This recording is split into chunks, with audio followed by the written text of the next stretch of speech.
अंकित और अनु भाई बहन थी। माँ बाप के देहांत के बाद बड़ी बहन अनु ने दिन रात मेहनत करके अंकित की देखरेख की और उसे पढ़ा लिखा कर पैरों पर खड़ा किया था। दोनों भाई बहन खुशी खुशी रह रहे थे। एक दिन, दीदी मुझे जॉब मिल गई है। अरे वाह भैया, तेरी मेहनत सफल हुई। मेरी मेहनत नहीं दीदी, आपकी मेहनत। अगर पापा के निधन के बाद मेरी जिम्मेदारी आपने उठाती तो ये सब नहीं हो पाता।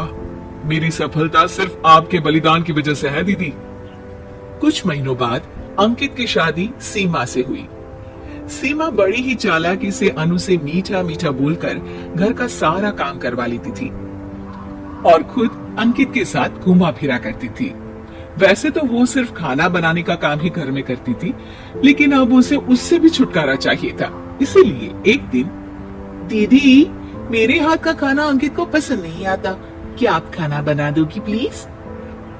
अरे हाँ, ये भी कोई कहने की बात है, जरूर। सीमा इस बात से मन ही मन बड़ा खुश होती है और अगले दिन के झाड़ू पोछे के काम से छुटकारा पाने के लिए एक और तरकीब लगाती है। हॉल में जोर जोर से कराहने लगती है।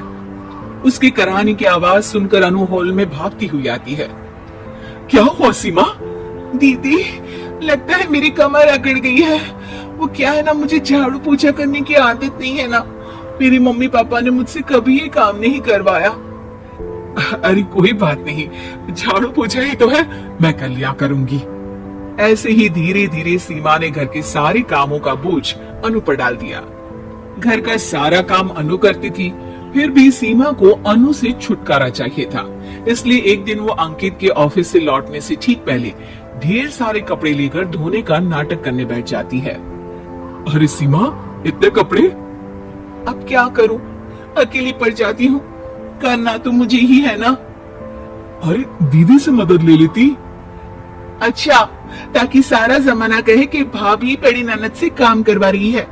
और वैसे भी दीदी ने तो साफ कह रखा है मुझे कि तुम आज जो भी हो सिर्फ उनकी वजह से हो, इसीलिए अगर उनके बनाए इस घर में रहना है तो काम करना ही पड़ेगा। ये सब सुनकर अंकित को बहुत गुस्सा आ गया। उसने अनु को बुलाकर कहा, दीदी ये घर पापा ने बनाया था और इसमें मेरा भी हिस्सा है और मुझे वो चाहिए। ये सुनकर अनु को बुरा तो लगता है, मगर वो दूसरे ही दिन घर का बंटवारा करने के लिए वकील के पास चली जाती है। वहां से लौटते हुए अनु का एक्सीडेंट हो जाता है, जिससे वो दोनों पैरों से अपंग हो जाती है। अब मजबूरन उसकी पूरी देखरेख सीमा को करनी पड़ती है। एक दिन सारे कामों से थक कर सीमा अंकित से कहती है, अजी सुनते हो, अब मुझसे तुम्हारी ये बहन की सेवा ना होगी। अगर कल तक तुम इसका बंदोबस्त नहीं करती तो मैं घर छोड़कर चली जाऊंगी। अरे ये कैसे बातें कर रही हो? इस हालत में वो कहाँ जाएंगी? मैं कुछ नहीं जानती, बस कल ये इस घर में मुझे दिखनी नहीं चाहिए। अंकित अपनी बीवी की जिद के आगे हार मान लेता है और अनु को शेल्टर होम में छोड़ आता है। 3 महीने बाद, अजी सुनती हो, ये आपके लिए एक पार्सल आया है, ये लीजिए। अरे इसमें तो घड़ी है और एक चिट्ठी भी है। दिखाइए तो। अरे वाह, बड़ी सुंदर घड़ी है, लेकिन ये आपको भेजी किसने? पता नहीं, शायद चिट्ठी में कुछ लिखा हो। आशा करती हूँ ये घड़ी तुम्हें पसंद आएगी। रक्षाबंधन की बहुत शुभकामनाएं, तुम्हारी दीदी अनु। चिट्ठी पढ़कर अंकित की आंखें भर आती है। मैं दीदी को लेने जा रहा हूँ सीमा। अरे घड़ी भेज तो दी उन्होंने, अब क्यों जाना उनके पास?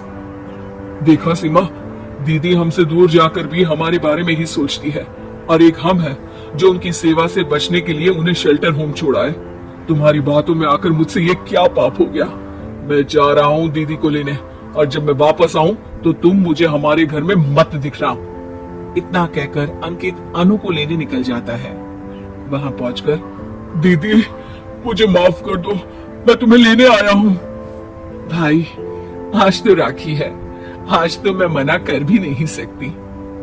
दोनों घर पहुंचते हैं। अरे सीमा, तुम अभी तक यहीं हो? निकल जाओ इस घर से। अरे वाह अंकित, फिर वही गलती कर रहे हो तुम। सीमा, तुम कहीं नहीं जाओगी। दीदी मुझे माफ कर दो, मुझसे गलती हो गई। सीमा, आज ये समय माफी मांगने का नहीं है, राखी की तैयारी करने का है। चलो तैयार हो जाओ, तुम्हारे भैया के घर भी तो जाना है ना। ये सुन सीमा अनु के गले लग जाती है। दोस्तों, हमें उम्मीद है कि आपको हमारी ये कहानी पसंद आई होगी। कृपया हमारे चैनल को सब्सक्राइब करें और सभी अपडेट्स के लिए बेल आइकन जरूर दबाएं। और हाँ, वीडियो लाइक और शेयर करना मत भूलिएगा। Bye bye.